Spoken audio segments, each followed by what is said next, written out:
आलमी बैंक ने तो ये कहा कि ये लगा दिया जाए, एप्लीकेबल है, लगाया जा सकता है, और इससे क्या हासिल हो सकता है पाकिस्तान को रेवेन्यू?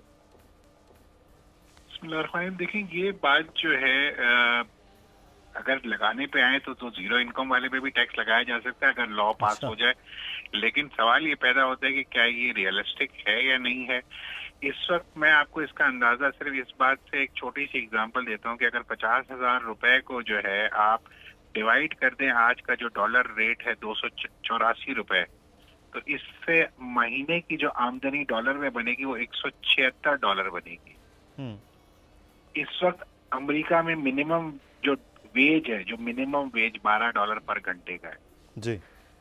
अगर आप 8 घंटे काम करें, और वहां पे एक दिन में 8 घंटे ही काम किया जाता है मैक्सिमम, और 5 दिन काम किया जाता है, और महीने में 4 हफ्ते होते हैं, तो $1920 उनकी मिनिमम वेज है माहाना।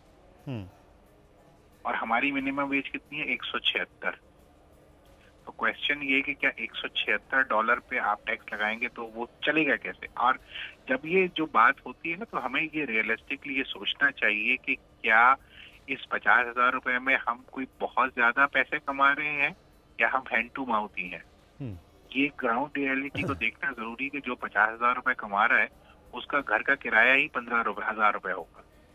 बिल्कुल। और उसका घर का जो किचन का एक्सपेंस है वो ही 15-20 हजार रुपए वो भी होगा। फिर पेट्रोल है, फिर इलेक्ट्रिसिटी है। तो मेरे ख्याल से 50,000 रुपए वाले के पास बचते तो कुछ भी नहीं होंगे। तो अगर आप उसको डे 1 पे नेगेटिव कर देंगे, यानी अगर उस पर टैक्स लगा देंगे, तो फिर वही हाल होगा जो इस सब मुल्क के पाकिस्तान का है कि जब हम बजट बनाते हैं और जब हमारा खर्चा हम उसमें से माइनस करते हैं तो हम डे 1 से नेगेटिव पे शुरू करते हैं। जिशान साहब, वो तो 50,000 वाला हो या 25,000 वाला, वो तो ऑलरेडी इनडायरेक्ट टैक्सेस के मामलात भी भुगत रहा है। वो तो देखिए ना, वो तो एक अलग ही कहानी है कि वो दुकान से कोई भी चीज खरीदारी करेगा उस पे उसको सेल्स टैक्स लग जाना है। बिल्कुल। वो दुकान से कोई भी चीज खरीदेगा उस पे उसको टैक्स लग जाएगा। वो कहीं से किसी के पास जाके कोई खरीदता है, कोई काम करता है, उस पे वो टैक्स कट जाता है। मसला ये है, मोबाइल पे हम टैक्स दे रहे हैं, ठीक है जी, इलेक्ट्रिसिटी पे हम टैक्स दे रहे हैं, इसके बाद जो है गैस है तो वो इंडस्ट्री और टैक्स दे रहा है उस पर, चले हम इस वक्त टैक्स नहीं दे रहे हम उस पर, लेकिन उसमें चार्जेस हम दे रहे हैं। पेट्रोल में हम टैक्सेस दे रहे हैं। कौन सी ऐसी चीज है कि जिसपे एक आम आदमी इस वक्त टैक्स नहीं दे रहा? अगर आप इसका मुआवजा करेंगे तो आपको कोई ऐसी चीज नजर नहीं आएगी, चूंकि इनडायरेक्टली हमारा सिस्टम जो पाकिस्तान का टैक्सेशन का है उसमें तकरीबन 70% जो है विद होल्डिंग टैक्सेस और इनडायरेक्ट टैक्स के मद में कलेक्शन होती है। लेकिन यहाँ तो ये बात करना कि 50,000 रुपए पे टैक्स लगा देंगे, देखिए बात ये कि 2018 में गवर्नमेंट ऑफ पाकिस्तान ने बेसिक थ्रेशोल्ड जो रखा था वो रखा था कि 1 लाख रुपए तक कोई टैक्स नहीं होगा। तो आज हम 2023 में क्या बहुत अच्छे हो गए हैं, इन्फ्लेशन खत्म हो गई है, करेंसी बहुत स्ट्रांग हो गई है कि हम ये कह रहे हैं कि हम 50,000 रुपए वाले को भी टैक्स, 50,000 से नीचे भी लोगों को टैक्स लगा देंगे। अच्छा, लेकिन एक चीज़ यहाँ पे मैं आपसे जानना चाहूँगा जिशान साहब, इतना हम इनडायरेक्ट टैक्सेस दे रहे हैं, मुख्तलिफ टैक्सेस हम ऐसी चीज़ों में भी दे रहे हैं जो शायद बराह रास्त भी बहुत से लोग इस्तेमाल वो नहीं कर रहे होते, तो क्या वजह है कि टैक्स कलेक्शन में भी हम कम हैं, अपना उसको पूरा भी नहीं कर पाते हैं? तो ये क्या वजह है कि सब टैक्स का भी रोना रोते हैं और टैक्स भी हमारे पास जब हम निकालते हैं GDP का तो वो तो कुछ भी नहीं होता? तो फिर क्या किया जाए, कहाँ पे मसला? मसला ये है कि दो चीजें हैं। एक तरफ हम जो है हम अपनी बात करते हैं कि हमारा टैक्स कम कलेक्ट हो रहा है, दूसरी तरफ हमारे खर्चे कम नहीं हो रहे। तो हमारे जब तक खर्चे कम नहीं होंगे तब तक ये जितना भी आप टैक्स कलेक्ट कर लें वो कम ही पड़ जाना है आपको। इसको अगर आप इस तरीके से देखें कि आपका जो मुल्क में जो, जैसे अगर एग्जाम्पल देता हूं मैं आपको कि अगर मुल्क 100 रुपए कमा रहा है तो उसमें से 100 रुपए में से 20 रुपए जो है वो कमा रही है एग्रीकल्चर सेक्टर, जीरो टैक्स। सही। 20 रुपए कमा रहा है रिटेल टैक्स, जीरो टैक्स। तो 100 रुपए में से 40 रुपए जो भी कमा रहा है वो कोई मुल्क में टैक्स नहीं दे रहा। फिर आ जाइए जो होलसेल सेक्टर है या दूसरे सेक्टर है, तो वहां से टैक्सेशन शुरू होती है। बुनियादी तौर पे हमारा टैक्स जो दिया जाता है या तो वो मैन्युफैक्चरर देता है या वो इम्पोर्टर टैक्स देता है।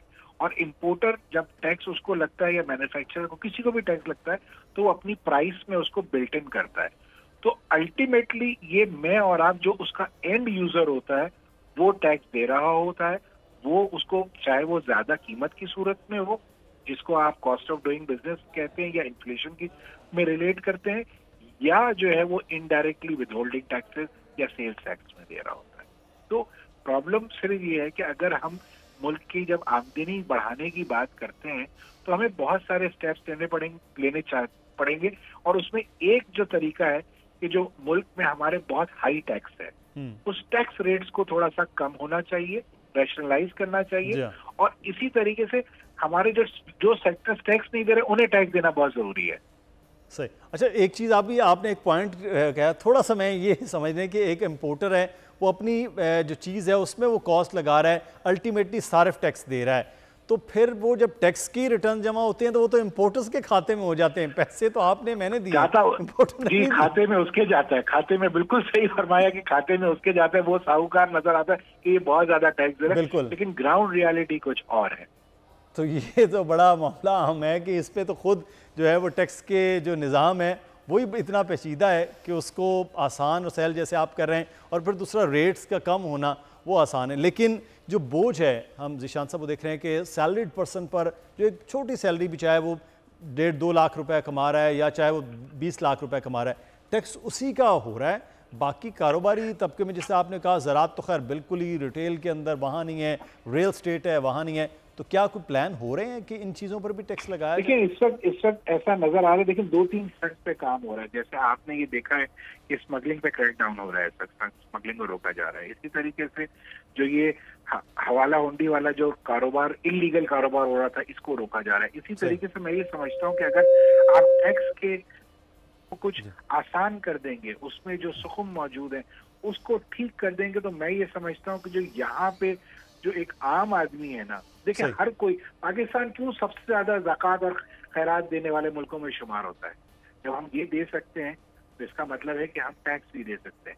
इस वक्त टैक्स के सिस्टम में लोग इसलिए नहीं आते कि उन्हें एक खौफ है, उन्हें एक डर है कि अगर हम सिस्टम में आ जाएंगे तो हम उन्हीं लोगों की तरह फंस जाएंगे जो ऑलरेडी फंसे हुए हैं। बिल्कुल, तो ये बड़ा फियर है, इसको दूर करना बहुत जरूरी है। इस वक्त गवर्नमेंट को और FBR को चाहिए कि जो एक नेगेटिव मार्केटिंग उनकी हो रही है उसको खत्म करें, टैक्स पेयर को कॉन्फिडेंस दें, जो सिस्टम में है उनकी इज्जत हो, इसी तरह से लोग दूसरे आपके सिस्टम में आएंगे। FBR जो है वो खौफ की अलामत ज्यादा समझा जा रहा होता है, फैसिलिटेटर के तो कम होता है। बहुत शुक्रिया। ज़ीशान मर्चेंट साहब हमारे साथ मौजूद थे। स्टॉक एक्सचेंज की हम बात कर लेंगे, कफील अहमद हमारे साथ मौजूद है। कफील, स्टॉक एक्सचेंज में बेहतरी हो रही, वजूहात क्या हैं, क्या बता रहे हैं सरमायाकार? देखिए, इतमाद तो बहाल हुआ है, और अगर हम बात कर लें आज के दिन की, तो 372 पॉइंट का इजाफा जो है वो मार्केट में देखा गया खिताम पर, और 47,000 का लेवल जो है वो अबूर करते हुए 452 पॉइंट पर जो है वो मार्केट बंद हुई है। 351 कंपनी के शेयर में जो है वो कारोबार हुआ था मजबूत तौर पर। इसी तरह अगर हम बात कर लें आज डॉलर में, तो उसमें आज भी मरतबा फिर डॉलर जो है वो गिरावट के शिकार अपने जो है वो देखा कि ओपन मार्केट में 1 रुपये कमी हुई है, और वो 285 से 284 पर बंद हुआ है। जबकि अगर हम इंटरबैंक की बात कर लें तो उसमें 1 रुपये 6 पैसे कमी हुई है, और 283.62 यानी कि 62 पैसे पर जो है वो बंद हुए। तो मजमूई तौर पर अगर एक महीने की बात कर लें तो इंटरबैंक जो है वो तकरीबन 21 रुपये जो है वो कमी रिकॉर्ड की गई है, और अगर हम ओपन मार्केट की बात कर लें तो उसमें 44 रुपीज़ की जो है वो कमी रिकॉर्ड की गई है, जो कि एक बड़ी जो है वो कमी है। और तो क्या बताया जा रहा है, मजीद डॉलर इस तरह से पीछे आएगा कफील, डॉलर और मजीद नीचे होगा? जी, जो माहिरीन से हमारी बात हुई उनके मुताबिक डॉलर में जिस तरह ये क्रैकडाउन जारी हैं और ये तमाम कार्रवाइयाँ जारी हैं, तो उसके नतीजे में जो है वो डॉलर में मजीद कमी का इम्कान जो है वो देखा जा रहा है। सही है। तो सोने की कीमत में भी हम देख रहे थे एकदम से नीचे जो है वो डिप लग रहा है, कोई ये भी कार्रवाइयों का नतीजा है या डॉलर की कीमत की वजह से? देखिए, जिसमें अगर हम बात कर लें गुज़िश्ता तकरीबन 25 दिन की, तो ये तकरीबन 20 दिन हो गए हैं जब यहाँ जो सोने के प्राइसेस हैं 30 तोला और 10 ग्राम, उसके रेट जो है वो बुलियन मार्केट में वो जारी नहीं किए गए। और उसमें सबसे अहम वजह ये थी कि जो ये बात सामने आई थी कि सट्टेबाजी का अमल जारी है, जिसके बायस से जो है ये कार्रवाइयाँ की गई थी। और इसमें कुछ लोगों को जो है वो, अगर हम बात कर लें गोल्ड मार्केट में, तो उनको जो है वो ताहाल जो है वो रेट जारी नहीं किए गए। और अगर हम बात करें तो इसमें खासी कमी देखी गई है, और तोला जो है वो 2 लाख रुपए के ऊपर जो है वो ट्रेड कर रहा है। सब्सक्राइब करें और बेल दबाएं ताकि कोई खबर रह न जाए।